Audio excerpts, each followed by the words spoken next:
Hello everyone, welcome to CSS series. ఈ particular వీడియోలో complete CSS కోర్స్ని cover చేయబోతున్నాం. Basic to advance level. Late చేయకుండా డైరెక్ట్గా వీడియోలోకి వెళ్ళిపోతాం.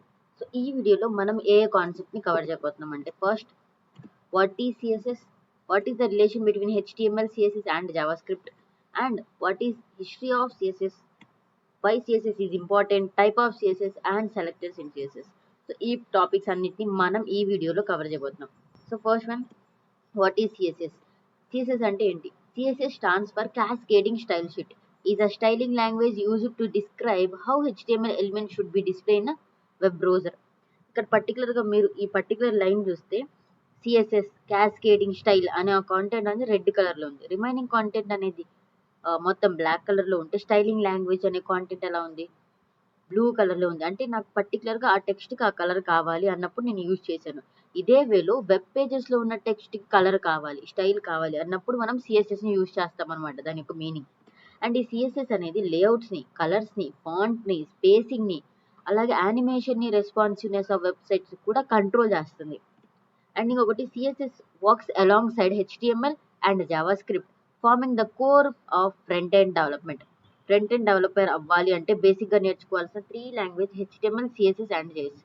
హెచ్టిఎంఎల్ ఏమో ఆ వెబ్ పేజ్ యొక్క స్ట్రక్చర్ కోసం, సిఎస్ఎస్ ఆ వెబ్ పేజ్ యొక్క స్టైలింగ్ కోసం, and the Java script which is functionality కోసం. ఈ మూడు అసలు ఇంటర్నల్గా ఎలా వర్క్ చేస్తాయో ఇప్పుడు చూద్దాం. సో ఫస్ట్ వన్, హెచ్టిఎంఎల్ని మనం ఒక హౌస్ యొక్క లేఅవుట్, జస్ట్ మనం లేఅవుట్ హౌస్ని రెడీ చేసేటప్పుడు ఇక్కడ బెడ్రూమ్ రావాలి, ఇక్కడ కిచెన్ రావాలి, ఇక్కడ హాల్ రావాలి, ఇక్కడ టీవీ ప్యానల్ రావాలి, ఇక్కడ పర్టికులర్గా ఈ థింగ్ రావాలి, ఇది రావాలి, ఇక్కడ ఫ్రిడ్జ్ రావాలి, ఇలా బాత్రూమ్ రావాలి, ఇలా మనం లేఅవుట్ గీసుకుంటాం కదా. సో అదే వేలో హెచ్టిఎంఎల్ కూడా ఒక లేఅవుట్ని, స్ట్రక్చర్ని డిజైన్ చేయడానికి, వెబ్ పేజ్కి డిజైన్ చేయడానికి మనం హెచ్టిఎంఎల్ యూజ్ చేస్తాం. అంటే nothing but empty house, just దాన్ని కట్టెలో వదిలేసారు. There is no styling, there is no furnishing, there is no functionality in the house which is called as layout of the house. So అలా లేఅవుట్ని build చేయడానికి మనం హెచ్టిఎంఎల్ని యూజ్ చేస్తాం. And next one, ఆ హౌస్కి మనం స్టైలిష్ అంటే కలర్స్ని, కర్టన్స్ని, ఫ్లవర్స్ని, లేకపోతే ఫర్నిచర్ని, ఇంకా డెకరేటివ్ ఐటమ్స్ని యాడ్ చేస్తాము. దాన్ని మనం సిఎస్ఎస్ అంటే వెబ్ పేజెస్కి అలాంటి స్టైలింగ్ని యాడ్ చేయడానికి మనం సిఎస్ఎస్ని యూజ్ చేస్తాం. అండ్ నెక్స్ట్ వన్, సో సిఎస్ఎస్ని మనం స్టైల్ చేయడానికి యూజ్ చేస్తాం. And next one, Java script. ఆ హౌస్లో మనం ఇప్పుడు హౌస్లో ఉంటాం, ఒక స్విచ్ వేస్తే మనకి ఫ్యాన్ తిరుగుతుంది, ఇంకొక స్విచ్ వేస్తే టీవీ వస్తుంది, ఇంకొక స్విచ్ వేస్తే లైట్ వస్తుంది. ఈ విధంగా ఆ స్విచ్ని మనం స్విచ్ ఆన్ చేయడం, ఇది ఫంక్షనల్గా ఏదైనా జరగడం, లైక్ ఫ్యాన్ తిరగడం కానీ, లైట్ రావడం కానీ, ఇలాంటివి జరగడాన్ని మనం ఫంక్షనాలిటీ అంటాం. ఈ ఫంక్షనాలిటీని బిల్డ్ చేయడానికి మనం సిఎస్ఎస్ని వాడతాము. సిఎస్ఎస్ అనేది మన వెబ్ పేజ్లో, ఫర్ ఎగ్జాంపుల్ నేను ఒక బటన్ని క్లిక్ చేయగానే నా బ్యాక్గ్రౌండ్ అంతా బ్లాక్ కలర్లోకి మారడం, లేదా వైట్ కలర్లోకి మారడం, ఈ విధంగా యూస్ చేస్తాం అనమాట. సో ఇవి మూడు ఈ విధంగా ఇంటర్నల్గా రిలేట్ అయి ఉంటాయి. ఓకేనా? ఐ థింక్ ఈ పర్టికులర్ టాపిక్ మీకు క్లియర్ అయింది అనుకుంటున్నాను. And next one, history of CSS. Most important thing, history of CSS అనేది కొంచెం థియరీ. ఈ వీడియో అంతా కూడా ఇంట్రడక్షన్ కదా, సో థియరీ చెప్తాను. ఎందుకు అని అంటే, ఎవరైనా హెచ్టిఎంఎల్, సిఎస్ఎస్ ఇవి నేర్చుకుంటూ ఎగ్జామ్స్ రాసే వాళ్ళు ఉంటారు, సెమ్లో ఈ పేపర్స్ ఉంటాయి కదా, సో వాళ్ళకు కూడా యూజ్ అవ్వాలని ఈజీగా మీరు స్క్రీన్ షాట్ తీసేసుకొని చదువుకోవచ్చు. అండ్ హకోన్ వియం లీ, ఈయన ఒక నార్త్ ఇండియన్ సాఫ్ట్వేర్ ఇంజనీర్ అనమాట. ఈయనే ఈ పర్టికులర్ సిఎస్ఎస్ అనే కాన్సెప్ట్ని అక్టోబర్ 1994లో ప్రపోజ్ చేసింది. ఎవరికి? టిమ్స్ బెర్న్స్లీ అంటే ఈయన హెచ్టిఎంఎల్ యొక్క ఫాదర్ అనమాట. ఈయన హెచ్టిఎంఎల్ ఇంట్రడ్యూస్ చేసింది టిమ్స్ బెర్న్స్లీ అనమాట ఈయన పేరు. అండ్ ఇతను 1994లో హకాన్ వియమ్స్లీ అనే పర్సన్ సిఎస్ఎస్ని ప్రపోజ్ చేశాడు. ఎప్పుడు ఎవరితో వర్క్ చేస్తున్నప్పుడు? టిమ్స్ బెర్న్స్లీ అనే వ్యక్తితో సెరెన్లో వర్క్ చేసేటప్పుడు. అండ్ 1996లో సిఎస్ఎస్ 1 అనేది రిలీజ్ అయింది W3 స్కూల్స్ ద్వారా. అందులో ఫస్ట్గా ఫాంట్, కలర్, అలైన్మెంట్స్ మాత్రమే ఉన్నాయి. అండ్ 1998లో సిఎస్ఎస్ 2 అనేది యాడ్ అయ్యి దాంట్లో పొజిషనింగ్ అంటే ఒక ఎలిమెంట్ కానీ, ఒక డివ్ కానీ ఎక్కడ రావాలి, ఏ ప్లేస్లో రావాలి, టాప్ బాటమా, లేకపోతే రైట్ బాటమా, లెఫ్ట్ టాపా, ఇలా జెడ్ ఇండెక్స్, మీడియా క్వైరీస్ అనేవి యాడ్ అయ్యాయి. అండ్ 1999 నుంచి 2011 వరకు సిఎస్ఎస్ 3 అనేది ఫుల్గా గ్రాప్ చేసేసింది ప్రతి ఎలిమెంట్, లైక్ మోడర్న్ డిజైన్స్ కానీ, యానిమేషన్స్ కానీ, గ్రేడియంట్స్ కానీ, ట్రాన్సిషన్, రెస్పాన్సివ్ డిజైన్స్ అన్నీ కూడా సిఎస్ఎస్ 3లో ఉంటాయి. ఈవెన్ మీరు ఎప్పుడైనా ఏదైనా జాబ్ యొక్క అప్లికేషన్లో చూస్తే ఫ్రంట్ ఎండ్ అప్పుడు సిఎస్ఎస్ 3 రావాలి, HTML 5 రావాలని ఇలా ఉంటాయి. సో ఈ వేలో అనమాట. ప్రజెంట్ మనం ఇప్పుడు వాడుతుంది మోడర్న్ సిఎస్ఎస్. ఇది 4 మోడ్యూల్స్ని పికప్ చేసుకుంది. Flux box, grid, variables, custom properties. ఇదేం చేస్తుంది అని అంటే మన వెబ్సైట్ని రెస్పాన్సివ్గా పవర్ చేస్తుంది. రెస్పాన్సివ్నెస్ అంటే ఏంటంటే మాట్లాడదాం ముందు. అండ్ సిఎస్ఎస్ ఎందుకు ఇంపార్టెంట్? సో ఇందాక చెప్పాను కదా. సో ఈయనమాట హకోన్ విఎమ్స్లీ. ఇతని ఆయన ఇమేజ్ అనమాట. అండ్ ఎందుకు సిఎస్ఎస్ ఇంపార్టెంట్ అంటే సిఎస్ఎస్ అనేది it enables responsive and mobile friendly designs. And also CSS have UI frameworks like Tywin and bootstrap అనమాట. ఈ రెస్పాన్సివ్నెస్ అండ్ మొబైల్ ఫ్రెండ్లీ అంటే ఏంటి అని అంటే ఇక్కడ ఇది W3 స్కూల్స్ ఆల్రెడీ మాట్లాడాము. ఇందులో మీరు ఏ లాంగ్వేజ్ అయినా సరే ఈజీగా నేర్చుకోవచ్చు. HTML, CSS, Java script. Just దాని మీద క్లిక్ చేసి ఈ విధంగా మీకు టాపిక్స్ వస్తాయి. ఇంట్రడక్షన్, బేసిక్స్, హెడ్డింగ్స్, పారాగ్రాఫ్ ప్రతిదీ నేర్చుకోవచ్చు అనమాట. సో ఓకేనా. ఇప్పుడు నేను రెస్పాన్సివ్ ఏంటంటే చూపిస్తాను. సో చూసారా, దీని యొక్క విడ్త్ తగ్గినప్పుడు హోల్ వెబ్సైట్ ఫస్ట్ అసలు ఎలా ఉంది, ఇలా ఉంది, ఈ వేలో ఉంది. ఈ విధంగా ఇవన్నీ సైడ్ బై సైడ్ ఉన్నాయి, ఈ విధంగా సైడ్ బై సైడ్. బట్ ఎప్పుడైతే నేను దీన్ని ఇన్స్పెక్ట్ చేస్తాను అంటే దీని యొక్క విడ్త్ని రెడ్యూస్ చేస్తాను, డిక్రీజ్ చేస్తాను, చూసారా సేమ్. బట్ దాని యొక్క ఏం స్టైల్ మారలేదు. ప్రతి ఎలిమెంట్ 1 by 1 వర్టికల్గా 1 by 1లో ఉన్నాయి. ఇందాక హారిజాంటల్గా పక్క పక్కన సైడ్ బై సైడ్ ఉంటే ఇప్పుడు వర్టికల్గా 1 by 1 ఉన్నాయి. సో ఈ విధంగా ఎలా అరేంజ్ అయిందంటే సిఎస్ఎస్ త్రూ. ఇది మనం సిఎస్ఎస్లోనే అరేంజ్ చేయగలం. ఇలా మేక్ చేయాలి ఏదైనా వెబ్సైట్ని అంటే సిఎస్ఎస్ని మాత్రమే మనం వాడతాం. అండ్ ఈ లైన్ని చూడండి, ట్యుటోరియల్, ఎక్సర్సైజ్, సర్వీసెస్ ఇలా ఉంది. బట్ నేను పర్టికులర్ విడ్త్కి దాన్ని తీసుకెళ్ళిన తర్వాత దాన్ని మెనూ అనే ఒక ఎలిమెంట్లో ట్యుటోరియల్స్, ఎక్సర్సైజ్ ఈ విధంగా వచ్చింది. సో ఇదన్నమాట రెస్పాన్సివ్నెస్ అంటే ఒక వెబ్సైట్ యొక్క రెస్పాన్సివ్నెస్. ఈ విధంగా రెస్పాన్సివ్నెస్ని క్రియేట్ చేయడానికి సిఎస్ఎస్ని యూజ్ చేస్తాం. అండ్ ఆల్సో ఈ సిఎస్ఎస్ని ప్రాక్టీస్ చేయాలి అంటే మనకు ఒక కోడ్ ఎడిటర్ కావాలి. సో నేను ప్రిఫర్ చేసే code editor is VS code editor. ఇది మైక్రోసాఫ్ట్ యొక్క free and open source editor అనమాట. దీంట్లో ఎలాంటి లైసెన్స్ ఉండదు, మీరు ఈజీగా యూజ్ చేయొచ్చు. అండ్ ఆ తర్వాత లైవ్ సర్వర్ అనే ఒక ఎక్స్టెన్షన్ని మనం డౌన్లోడ్ చేసుకోవాల్సి ఉంటుంది దీంట్లో. సో ఈ వీడియో ఎవరికన్నా దీన్ని సెటప్ చేసుకోవడం రాకపోతే ఆల్రెడీ మన ఛానల్లో వీడియో ఉంది, వెళ్ళి చూడండి. అండ్ అలాగే డిస్క్రిప్షన్లో కూడా లింక్ ఇస్తాను, please watch it. And main వీడియోలో వెళ్ళిపోతే టైప్ ఆఫ్ సిఎస్ఎస్ యొక్క టైప్స్ ఎన్ని అని అంటే బేసిక్గా సిఎస్ఎస్ యొక్క types 3 types: inline CSS, internal CSS, external CSS. ఈ మూడింటి గురించి ఇప్పుడు మాట్లాడదాం. సో ఇది మన విఎస్ కోడ్ సెటప్. ఆల్రెడీ నేను index.html, index.css అనే 2 ఫైల్స్ని క్రియేట్ చేశాను. index.htmlలో ఇప్పుడు నేను బాయిలర్ ప్లేట్ కోడ్ని రాశాను. దీన్ని మనం బాయిలర్ ప్లేట్ కోడ్ అంటాం. బై డిఫాల్ట్గా ఎక్స్టెన్షన్ ఉంటుంది. ఎక్స్క్లామినేషన్ని క్లిక్ చేసి ఎంటర్ హిట్ చేస్తే ఈ కోడ్ అనేది మీకు బై డిఫాల్ట్గా వచ్చేసింది అనమాట. సో ఓకేనా. అండ్ దీంట్లో HTML ఒక ఓపెనింగ్ ట్యాగ్ ఇక్కడ ఉంది, closing tag, body opening tag, closing tags ఉన్నాయి. సో HTML కంప్లీట్ అయిన వాళ్ళు మాత్రమే సిఎస్ఎస్ నేర్చుకోవచ్చు. ఎందుకు అని అంటే HTML మొత్తం వస్తాయి కదా, HTML ఎలిమెంట్స్ మొత్తం మనకు తెలిస్తేనే మనం వాటిని స్టైలింగ్ చేయగలం. సో ఎవరైనా HTML నేర్చుకోకపోతే ఆల్రెడీ మన ఛానల్లో ప్లేలిస్ట్ అవైలబుల్గా ఉంది, వెళ్ళి మీరు కావాల్సిన టాపిక్ని కావాల్సినప్పుడు ఈజీగా నేర్చుకోవచ్చు. ఓకేనా. అండ్ నేను మన వెబ్ పేజ్లో ఇప్పుడు ఒక హెడ్డింగ్ రాస్తాను త్రూ H1.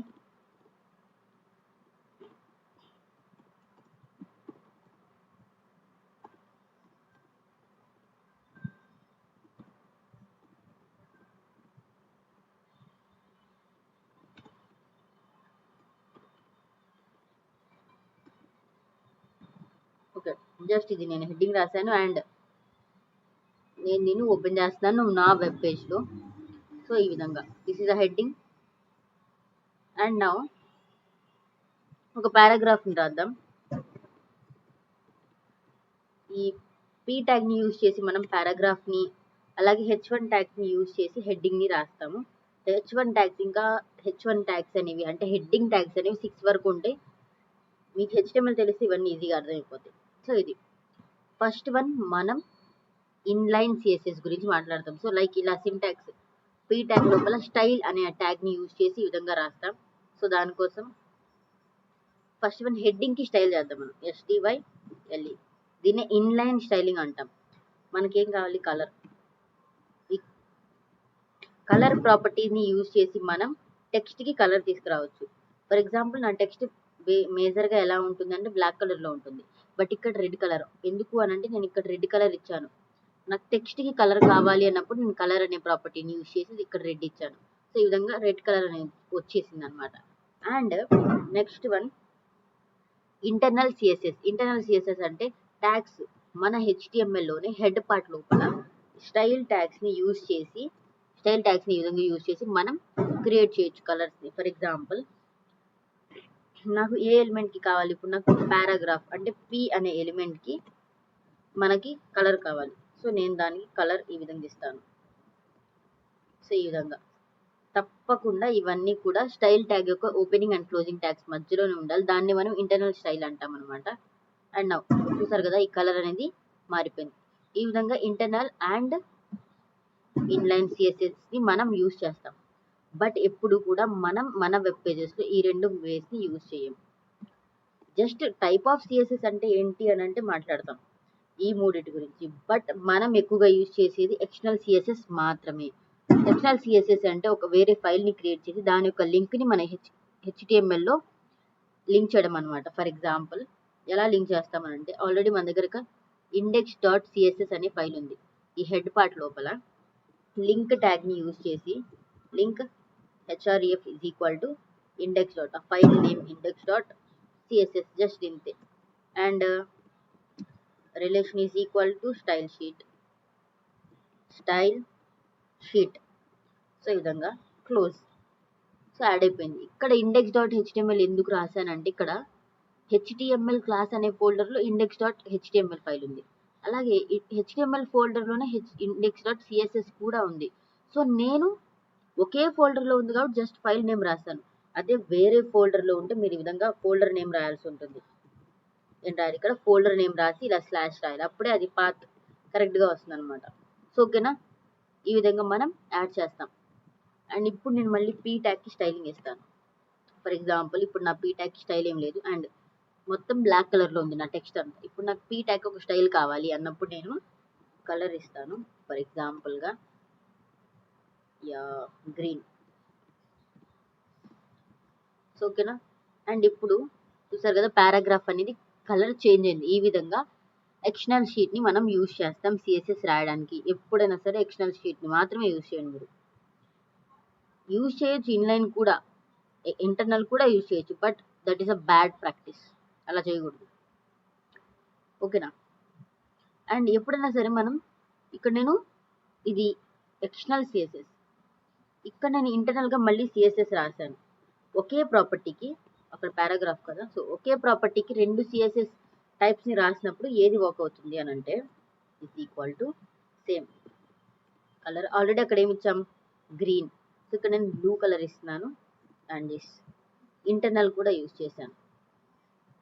ఓకేనా, ఇంటర్నల్ కూడా యూజ్ చేద్దాం. స్టైల్ ట్యాగ్స్ లోపల రాస్తాను సేమ్ కలర్. సో ఈ మూడు పర్టికులర్గా డిఫరెంట్ కలర్స్ మీరు ఇక్కడ చూస్తే. Okay sorry, curly braces not, yes, P tag.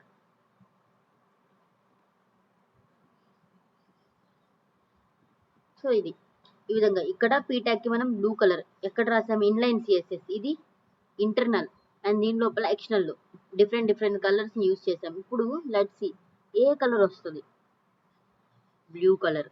ఈ బ్లూ కలర్ ఎక్కడ ఇచ్చాం మనం, ఇన్లైన్లో ఇచ్చాం. సో ఈ మూడిట్లో ఏది వర్క్ అవుతుంది, మూడు ఇచ్చినప్పుడు ఒకే ప్రాపర్టీ కంటే డెఫినెట్గా ఇన్లైన్. సో వీటిని మనం ఎక్కడ యూజ్ చేయం, ఓకేనా. ఎప్పుడు మనం ఎక్స్టర్నల్గా రాసి ఆ సిఎస్ఎస్ని మాత్రమే యూజ్ చేస్తాం, ఎక్స్టర్నల్ ఫైల్లో రాసిన సిఎస్ఎస్ని. ఇందులోనే ఇంటర్నల్గా కూడా రాయొచ్చు, బట్ ఈ హెచ్టిఎంఎల్ ఫైల్ యొక్క సైజ్ చాలా పెద్దదవుతుంది కదా, ప్రతిసారి హెచ్టిఎంఎల్ కోడ్ని చూడాలంటే దాన్ని స్క్రోల్ చేసుకోవాల్సి వస్తుంది. సో ఈ విధంగా ఇంకొక ఫైల్ని యూజ్ చేస్తాం అనమాట, ఓకేనా. And next one colour property. ఇప్పుడు దాకా కలర్ ప్రాపర్టీ చూసాం ఆల్రెడీ. ఎందుకు యూజ్ చేస్తామంటే యూజ్ టు సెట్ ఆ కలర్ ఫర్ ద కాంటెంట్కి కలర్ తీసుకురావడానికి యూజ్ చేస్తాం. సింటాక్స్, దీని యొక్క syntax colour colon blue semicolon is a important thing. ఈ కలర్ దాన్ని మనం ఏమంటామంటే ప్రాపర్టీ అంటాం. ఈ బ్లూ దాన్ని ఏమంటామంటే వాల్యూ అంటాం. ఇక్కడ ఇంకో విషయం ఏంటంటే the value can be change. ఆ బ్లూ అనేది వాల్యూ, అక్కడ మనం రెడ్ రాయొచ్చు, గ్రీన్, వైట్, బ్లాక్ ఏ కలర్ అయినా రాయొచ్చు. But the property can not be change. మనం టెక్స్ట్కి కలర్ ఇవ్వాలి అన్నప్పుడు, కాంటెంట్కి లేదా టెక్స్ట్కి కలర్ ఇవ్వాలి అనుకున్నప్పుడు మనం కలర్ అనే ప్రాపర్టీనే యూస్ చేయాలి. టెక్స్ట్ కలర్ అనో కాంటెంట్ కలర్ అనో యూస్ చేస్తే డెఫినెట్గా అది వర్క్ అవ్వదు. సో సిఎస్ఎస్లో టెక్స్ట్కి కలర్ చేయాలి అనుకుంటే మనం కలర్నే యూస్ చేస్తాం, ఇంకో ప్రాపర్టీ యూస్ చేయం. ఓకేనా, అర్థమైంది అనుకున్నాను ఈ టాపిక్ మీకు. And next one, type of selectors in CSS. ఈ సిఎస్ఎస్ ఎన్ని టైప్ ఆఫ్ సెలెక్టర్స్ ఉన్నాయి. సెలెక్టర్స్ అంటే ఆల్రెడీ ఇప్పుడు చూసాం మనం. బేసిక్గా 4 టైప్ ఆఫ్ సెలెక్టర్స్ ఉన్నాయి. ఈ సెలెక్టర్స్ అసలు ఎందుకు యూజ్ చేస్తాము అని అంటే, selectors are used to target the elements that we want to style. A particular ఎలిమెంట్కి అయితే మనం స్టైల్ చేయాలి అనుకుంటున్నామో ఆ ఎలిమెంట్ని టార్గెట్ చేయడానికి యూజ్ చేస్తాం. ఈ బేసిక్గా 4 types. First one, universal selector, used for apply a style for whole website. Whole వెబ్సైట్కి ఒకే స్టైల్ని ఇవ్వడానికి యూజ్ చేస్తాం. ఫర్ ఎగ్జాంపుల్, ఈ యూనివర్సల్ సెలెక్టర్ని హ్యాష్టిక్తో యూజ్ చేస్తాము. హ్యాష్టిక్ కోడ్ దీని లోపల. ఫర్ ఎగ్జాంపుల్, నా వెబ్ పేజ్లో ఇలా ఉంది నా కాంటెంట్, ఇది ఒక స్టైల్లో ఉంది. ఓకేనా, దీనికి నాకు ఈ స్టైల్ వద్దు, నాకు ఫాంట్ ఫ్యామిలీ మారాలి. ఫాంట్ ఫ్యామిలీ అంటే ఆ టెక్స్ట్ యొక్క ఫ్యామిలీ. ఈ ఫాంట్ ప్రాపర్టీస్ గురించి కూడా వచ్చే వీడియోలో మాట్లాడదాం. ఓకేనా, ప్రతిరోజు నా దగ్గర నుంచి మీకు ఒక సిఎస్ఎస్ వీడియో డెఫినెట్గా వస్తుంది, ప్లీజ్ వాచ్ చేయండి. సో నాకు బేసిక్గా క్యాలిబ్రీ అంటే చాలా ఇష్టం, సో నేను క్యాలిబ్రీని వాడుతున్నాను. ఇప్పుడు చూసారా, స్టైల్ అనేది మారిపోయింది, కాంటెంట్ యొక్క స్టైల్. ఇందాక దాకా లెటర్స్ ఎలా ఉన్నాయి, కొంచెం ఇలా ఏమంటాం, ఇలా ఒత్తులు పొల్లులు వచ్చినట్టు లైక్ అలా ఉన్నాయి. బట్ ఇప్పుడు కరెక్ట్గా రౌండ్ షేప్లో ఇలా ఉన్నాయి. సో ఇలా మారడానికి మనం ఫాంట్ ఫ్యామిలీని యూజ్ చేస్తాం. ఇక్కడ ఈ హ్యాష్టిక్ యూజ్ ఏంటబ్బా అంటే, హ్యాష్టిక్ని యూజ్ చేస్తే ఇప్పుడు జస్ట్ మన పేజ్లో ఈ హెడ్డింగ్ అండ్ ఈ పారాగ్రాఫే ఉంది కాబట్టి మనకు అర్థం కావట్లేదు. కానీ మనం ఒక 100 పేజెస్ ఆఫ్ వెబ్ కోడ్ రాసినప్పుడు ఇలా ఒక యూనివర్సల్ ప్రాపర్టీలో ఒక ఫాంట్ ఫ్యామిలీనో, ఒక కలర్ను, ఒక బ్యాక్గ్రౌండ్ కలర్ను ఇచ్చినప్పుడు 100 పేజెస్కి అదే అప్లై అవుతుంది. యూనివర్సల్ సెలెక్టర్ అందుకే అంటాం దాన్ని. మనం ఎన్ని రాసినా, ఇక్కడ ఎన్ని ప్రాపర్టీస్ రాసినా ఆ అన్ని ప్రాపర్టీస్ ఎన్ని పేజెస్కి ఉన్నా అన్ని పేజెస్కి అప్లై అవుతుంది. సో ఓకేనా, సో యూనివర్సల్ ఒకే స్టైల్ని మొత్తం వెబ్సైట్కి అప్లై చేయాలి అనుకున్నప్పుడు మనం దీన్ని యూజ్ చేస్తాం అనమాట, universal selector. Next one, element selector. ఇప్పుడు దాకా మనం యూజ్ చేసింది. మనం పారాగ్రాఫ్కి స్టైల్ చేయాలి అనుకున్నాం, డైరెక్ట్గా ఇక్కడ ఏం రాసాం, పీ ట్యాగ్ రాసాం. ఇప్పుడు మనం హెడ్డింగ్కి స్టైల్ చేయాలనుకుంటున్నాం, ఇప్పుడు నేను H1 రాస్తున్నాను. H1 దీని యొక్క కలర్ నాకు ఫర్ ఎగ్జాంపుల్ హెడ్డింగ్ కదా, సో రెడ్ కలర్. సో ఇక్కడ నాకు రెడ్ కలర్లో వచ్చింది. ఓకేనా, బట్ మన వెబ్ పేజ్లో ఒకటే పారాగ్రాఫ్ ఉంటుందా, ఒకటే హెడ్డింగ్ ఉంటుందా, ఉండదు. ఇలా ఒకటే పారాగ్రాఫ్ ఉన్నప్పుడు మనం ఏం చేస్తాం, ఫర్ ఎగ్జాంపుల్ ఇది ఇంకో పారాగ్రాఫ్. ఓకేనా, అది ఇంకో పారాగ్రాఫ్.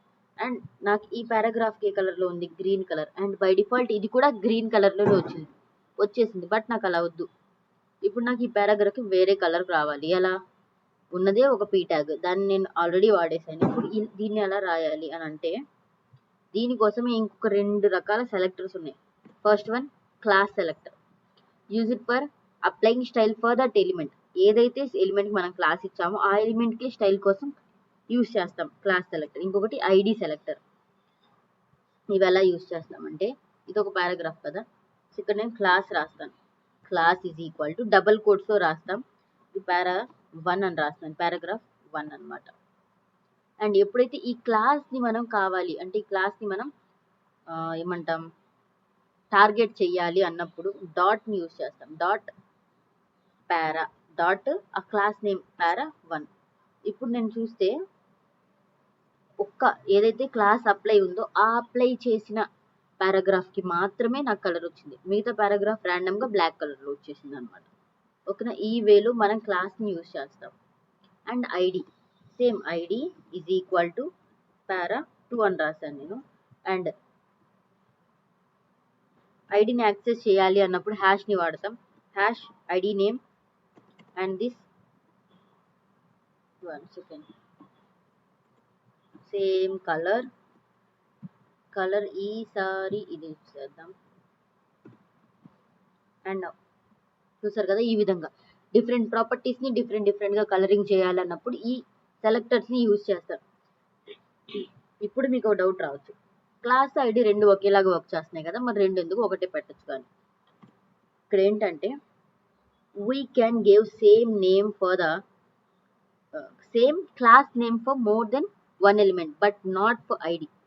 ఇక్కడ ఏంటంటే మీనింగ్, ఇక్కడ నేను క్లాస్ నేమ్ ఫస్ట్ పారాగ్రాఫ్ ఇచ్చాను, ఇంకొక పారాగ్రాఫ్ ఇక్కడ నేను క్రియేట్ చేస్తాను.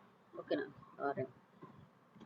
సో ఇక్కడ నేను క్లాస్ అనేదాన్ని para1, సో ఇక్కడ కూడా నేను క్లాస్ రాసి ఈజ్ ఈక్వల్ టు para3 రాయొచ్చు. ఇది ఒక కొత్త క్లాస్ అవుతుంది.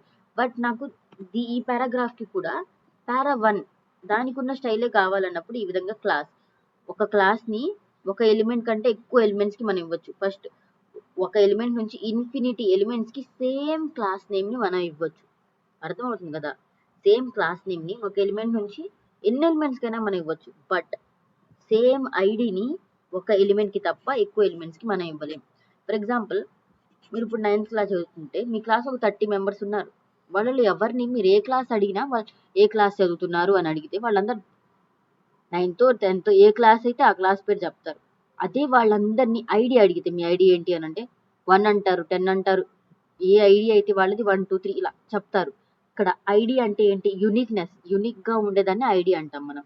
సో ఈ విధంగా ఐడి కూడా ఒక్కదానికి తప్ప వేరే దానికి ఉండదు. అంటే ఒకే ఒక ఎలిమెంట్కి ఐడి రాస్తాము. ఇక్కడ రాసిన ఐడి para1 అనేది మనం ఇంకొక దగ్గర రాయలేం. ఓకేనా? para1 అనేది ఒక ఐడి అయిపోయింది, ఇంకొక ఐడి లాగా రాయలేం దాన్ని. మనం ఎన్నిసార్లు రాసినా ఈ ప్రాపర్టీకే. ఫర్ ఎగ్జాంపుల్, నేను para2 అని వేరే పారాగ్రాఫ్కి రాసి దానికి వేరే స్టైల్ ఇచ్చాను, కానీ దీంట్లో మనం ఫస్ట్ రాసిన స్టైల్ దానికి కూడా అప్లై అవుతుంది. సో ఐడి అనేదాన్ని ఒక్కసారి తప్ప ఐడిని మనం ఎన్నిసార్లైనా యూజ్ చేయొచ్చు. ఐడి నేమ్ని ఒకసారి కంటే ఎక్కువసార్లు యూజ్ చేయలేం. ఓకేనా? ఐ థింక్ ఈ కాన్సెప్ట్ మీకు అర్థమైంది అనుకుంటున్నాను. సో ఇదన్నమాట కంప్లీట్గా మన ఇంట్రడక్షన్ క్లాస్. ఈ వీడియో మీకు నచ్చితే, ఇప్పుడు వరకు చూసారంటే వీడియో మీకు నచ్చే ఉంటుంది డెఫినెట్గా. సో ప్లీజ్ వీడియోని లైక్ చేసుకోండి అండ్ ఛానల్ని సబ్స్క్రైబ్ చేసుకోండి. పెట్టగానే వీడియో మీ దాకా రావాలి అని అంటే పక్కనే ఉన్న బెల్ ఐకాన్ని క్లిక్ చేసి పెట్టుకోండి. అండ్ ఈ పర్టికులర్ టాపిక్ గురించి మీకు ఏ డౌట్స్ ఉన్నా కమెంట్ చేసి నాకు చెప్పండి. ఓకేనా? అండ్ మరో వీడియోతో మళ్ళీ కలుద్దాం. అప్పటి వరకు సైనింగ్ ఆఫ్.